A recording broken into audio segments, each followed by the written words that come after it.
Hello, Lou Hamilton from Audible Elegance here in Cincinnati, Ohio. We do work on Facebook and on Instagram, and we also have an X account, and I write a monthly blog, which I hope you enjoy reading. And we're located on Montgomery Road in Cincinnati, a couple doors north of the Montgomery Inn, and across the street from Montgomery Cyclery if you're into cycling. Tonight I thought I would talk about the difference between a good high-end home audio system and home theater. This was triggered by somebody who wanted to have both, but it also was triggered by a video that I watched by Steve Guttenberg, who visited Dolby and was presented what the Dolby Atmos system is. And honestly and sincerely, I don't think a really great audio reviewer is really the best person to review home theater. While they're very similar, they have distinctly different goals. And so I started out by drawing what's going on and explain why they're different.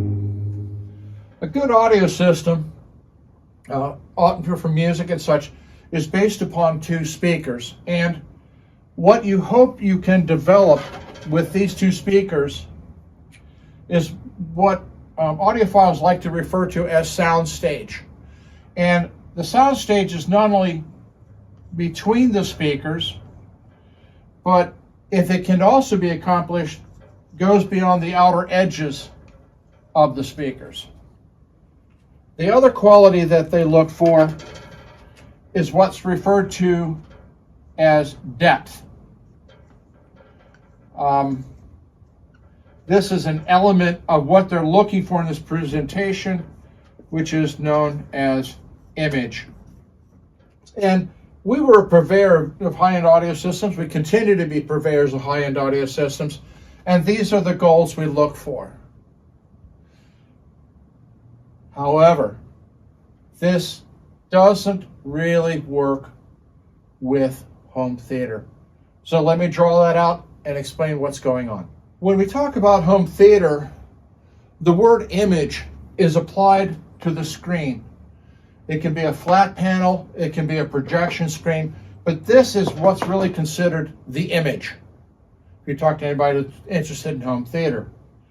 Now, to accompany the image, we get into essentially steering logic. And the screen itself and whatever's played on it provides the depth that one sees. Whereas in audio, you're hoping that's created sonically. Now, what becomes critical is to understand that 60% of what you hear comes from the center channel speaker. The balance, 20 here and 20 here, is used for steering logic. Because when you watch movies, a person isn't always dead center on the screen like a monologue. They can be to the right, they can be to the left, and you also have events that are panned that move right to left, and you need these outer speakers to steer the sound to the right and left. This is very unlike home audio. Then we take it further, and it's what I call the fun factor.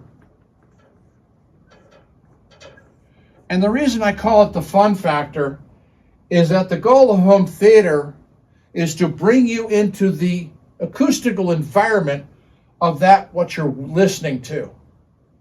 So you end up, and I don't care how many speakers are in the system, I'm just going to use a basic 5.1 and then I'll bring in Atmos and explain why Atmos is a really cool thing. So you get into, classic surround speakers. No, I'm not going to get into subwoofers. That's another video. And what you're trying to do is that as events are visually looking like they're coming past you. They, in fact, sonically come past you. Both sides. And you might even have something more interesting, which is where they pan it in such a way that the sound is not only passing you, but also changing direction. This is really neat stuff. You get this in a few videos. I can name a few. I'll get into that, some of my favorite demo movies for this sort of effect. And this is very, very unlike audio system at all. And you've got to get this envelopment, and that's what it's called, envelopment, to bring the listener or the viewer into the movie itself. Now, I had a discussion with another dealer today, talking about the importance of the center channel and its relative to the right and left, because he's got a good audio system. And what's critical, because he was worried about, I need a center channel that's three-way, No. What's important is that the timbre of the center channel is matched to the timbre of the right and left. One way you can test your own system as to whether this is really happening is with your AV processor or receiver, simply turn off the center channel and listen to the movie to the right and left. And if the voices and everything else sound different than the center channel, you've got a mismatch going on. A mismatch disrupts the steering logic of the front. And what happens is that your ears are very good at looking for defects, and what it tunes into tries to steer your hearing to the worst sounding speaker. You can prove this self with a basic audio system by simply taking your stereo speakers, and if they're a bookshelf, turn one on its side, because then the timing is all screwed up. And your attention is going to be pulled to the screwed up speaker every time. If they're on stands, put a rock or something underneath of it so it wobbles. It's not firm.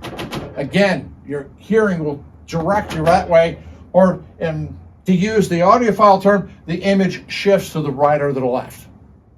It's that simple, folks. This is not rocket science. This is appreciating that your hearing is really a defensive system. I'll give you an example. For us older folks, if we hear a number 2 wood pencil drop on a concrete or a linoleum floor, well, we have enough experience, we know what it sounds like, and we're not worried about what it is, but we're triangulating as to where it is. Now, take someone who pulls into your driveway with a vehicle you do not recognize. Your first instinct is to look out the window to determine what is it. Your hearing, since it's not cataloged in your brain, views it as a threat. That's why getting the timbre right and watching a movie, because you're seeing things that you have a knowledge in your head of what it should sound like. Now, the reason Lucasfilm could get away with lightsabers and all this other stuff, they actually created the catalog for you because you had no reference point. I don't like using those movies for demonstration because you don't know what the truth is anyway. It's all a fiction. I like using movies that have people walking in cornfields, like the Field of Dreams, or walking on cinder if you knew what cinder was, but doors opening and closing, the reference of normal things we experience in our life. That's the way to judge a theater system. It's not how much it goes boom. It's not watching Arnold Schwarzenegger grab a hose off a tank and make a flamethrower out of it. I have no idea what that sounds like. So it's not a good reference to what the timbre and accuracy of the system is. And Thomas and Holman is very, very correct that a system must be very musically accurate. And that's where he totally agrees with the audiophiles, because if you listen to most movies, 80% of the soundtrack involves some form of music one way or another. It could be something that causes your heart to race. It could be something as simple as da-da-da-da-da on a piano for Jaws. but it's all there. So it's got to be musically right. He's absolutely correct. But it's also got to fulfill the steering logic. And that's what's across the front. And now you're including the surround speakers. And there we go. Now, we dealt with a lot of things for years, and we actually used dipole radiators in the side channel. In the early days, we used magnepans. They had little speakers you could hang on the wall, which was really great because then you could rotate them and tune them to the room and what you're trying to correct. Because what happens in a lot of home theaters is something that is just what I call pop and fresh. Because as the sound is being panned back here, your attention's here, and all of a sudden you hear something back here and you're tempted to turn around and look. That is a great example of a terrible home theater from the audio side because the image is here. It's not over here. You're not in a Disney 360 theater. You should not have your eyesight, your hearing cause your eyesight to go off the screen and look around the room. But a lot of systems suffered pop and fresh. So the timbre of the surrounds is also related to the timbre of the front. Now, the dipole radiators, this could be, a 7-1 system or whatever. It did a lot of things right, but for a lot of people, it didn't do a lot of things right too. I mean, we had all sorts of applications where we did battles on this. What the Dolby folks created with the Atmos was if you didn't have sidewalls where you could attach these guys, they put it in the ceiling. Now there's some electronic and acoustical engineering that goes on with this, which is not pure from the audiophile point of view. And this is where I disagree with Steve, is that the goal of home theater is the fun factor. And the more you can envelop the home theater viewer, user, in the experience, that's the goal. The goal is not creating some sort of auditory field back here, which is an illusion. And I talked about that in my last video, or one of my prior videos, where this image and specificity is a creation of the recording engineer. It doesn't exist in reality in about 99% of the cases of music you listen to. It's all multi-tracked, it's all mixed together, and then they try to create these effects. Now, if you think that the people in home theater making movies aren't paying attention to accuracy, my God, they are paying to accuracy beyond belief. It's not unusual for them to spend $20 or $30 million creating the soundtrack recordings for movies. There's a lot of albums that if they spent $1,000, that'd be pretty amazing, okay? They put a lot of effort in creating this fun factor. Disney is particularly good at it. And I'm referring to the earlier Disney movies. One of my favorites to use is Beauty and the Beast, because none of that is real. So everything they create has to reinforce what you're seeing is trying to make it real. So when you see Belle come down the steps to meet the Beast, if you have a really good system, you'll actually hear her dress, which is apparently made of chiffon, being dragged over steps. That is in the soundtrack. It is there. 95% of the systems that I listen to obscure that sound. It's there. That's how much effort they put into it. And it's all part of the fun factor, making the visual experience as real as possible to the viewer. So there's a very distinct difference between the goals of home theater from the acoustic, the sound side, and that of high-end audio, which is why I don't think high-end audio reviewers should be reviewing home theater, because you've got a lot of electronic manipulation going on here to create this. Purity takes a slight second step to the fun factor. I know I've talked at CES 6 times about home theater. I've talked with Thomas and Holman, all very interesting insight.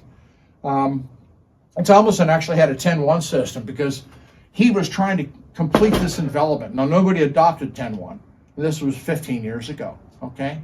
He understood this goal.